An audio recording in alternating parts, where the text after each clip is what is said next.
Bro ఈరోజు ఈ ధర్నాకి రావడం గల కారణం ఏంటి? ఒక పక్క మీరు మొన్న లాస్ట్ టైం కూడా ప్రెస్ మీట్లు పెట్టి ధర్నాలు చేస్తాను, ఏదైతే డిప్యూటీ సర్వేయర్ పోస్టులు మీరు ఎలిజిబుల్ ఉన్న క్యాండిడేట్స్ కాకుండా వీఆర్ఓలకు ఎందుకు ప్రభుత్వం అలాట్ చేస్తుందో? గత ప్రభుత్వము 2017లో ఒక ఫైనాన్షియల్ క్లియరెన్స్ తోటి 359 డిప్యూటీ సర్వేయర్లకు నోటిఫికేషన్ ఇస్తామని చెప్పారు. సరే అని చెప్పి 2017లో ఇచ్చారు. ఇది యాక్చువల్లీ మేము 2014 అంటే అంతకుముందు నుంచి మేము వాటి కొరకే ప్రిపేర్ అవుతున్నాం అనమాట. ఇప్పుడు ఏమంటే ఎవరైతే గత ప్రభుత్వంలో వీఆర్ఏలను పక్కగా పెట్టేసిన వాళ్ళు ఇప్పుడు ఏమంటున్నారు అంటే వాళ్ళతో ఫిలప్ చేద్దామని చెప్తున్నారు. వాళ్ళతో వేరే ఏమన్నా, ఇది యాక్చువల్ టెక్నికల్, ఇది ఈ టెక్నికల్ అనేది వాళ్ళకి ఏదో ట్రైనింగ్ ఇస్తాము, ఒక 3 నెలలు 4 నెలలు ట్రైనింగ్ ఇచ్చేస్తాం అయిపోతుంది. ఇక్కడ 3-4 సంవత్సరాల ట్రైనింగ్ తీసుకొని వచ్చిన వాళ్ళకు కాదని 3 నెలలు వాళ్ళకి ట్రైనింగ్ ఇవ్వగలుగుతారా? అదొకటి. రెండోది, వాళ్ళు ఎవరితోటి ఫిలప్ చేస్తున్నారు? గత ప్రభుత్వంలో ధరణిలో చాలా లోపాలు జరిగాయి. అప్పుడు ఉన్నది వీఆర్ఎల్ వీలే. వాళ్ళు తప్పు చేశారని చెప్పి దాన్ని మార్చేద్దామని చెప్పి కొత్త వ్యవస్థను తీసుకొని వచ్చారు.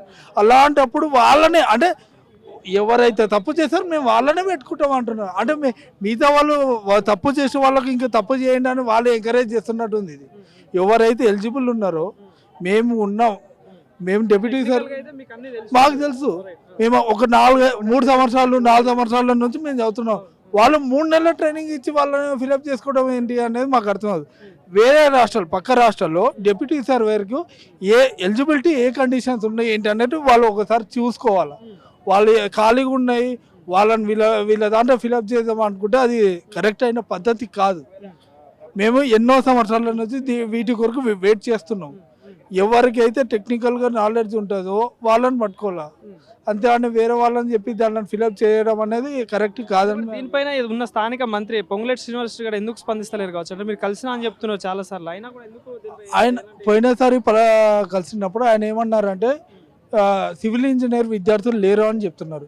ఆయనకు కూడా తెలుసు ప్రతి సంవత్సరం 2 లక్షలకు తక్కువ కాకుండా విద్యార్థులు బయటకు వస్తున్నారు. మళ్ళీ వాళ్ళంతా ఎక్కడ ఉన్నారు?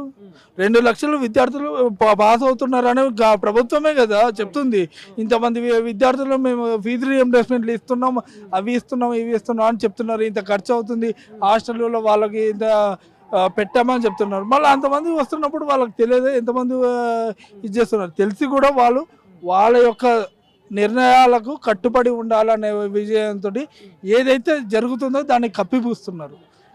అంటే గ్రామాలలో కూడా, మండలాలలో కూడా చాలా సమస్యలు, భూ సమస్యలు చాలా ఉన్నాయి. అయినా కూడా ఎందుకు మరి ఉన్న వాళ్ళని రిక్రూట్ చేసి దీనిపైన సొల్యూషన్ ఏం తీసుకోవట్లేదు కావచ్చు ప్రభుత్వం? ఎందుకు ఇంత డిలే చేస్తుంది కావచ్చు?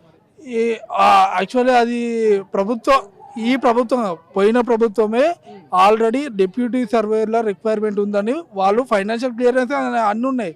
పోతే కొన్ని నోటిఫికేషన్ల సమస్య వల్ల అది కొద్దిగా డిలే అవ్వకుండా వచ్చింది. దాన్ని ఈ సంవత్సరం అన్న ఈ ప్రభుత్వం, కొత్త ప్రభుత్వం అన్న చేస్తుంది అనే నమ్మకంతో చాలామంది ఉన్నారు. కానీ ఈ ప్రభుత్వం అది ఇవ్వలేదు. గ్రామాలలో సమస్య ఉంది. ఒక్కొక్క సర్వేరు మినిమం ఒక 5-6 గ్రామాలు, ఒక మండలం కింద ఎన్ని గ్రామాలు ఉంటాయో డిపెండింగ్ ఆన్ ద కెపాసిటీ పైన ఉంటుంది. అలాంటివన్నీ ఆయన చూస్తున్నాడు.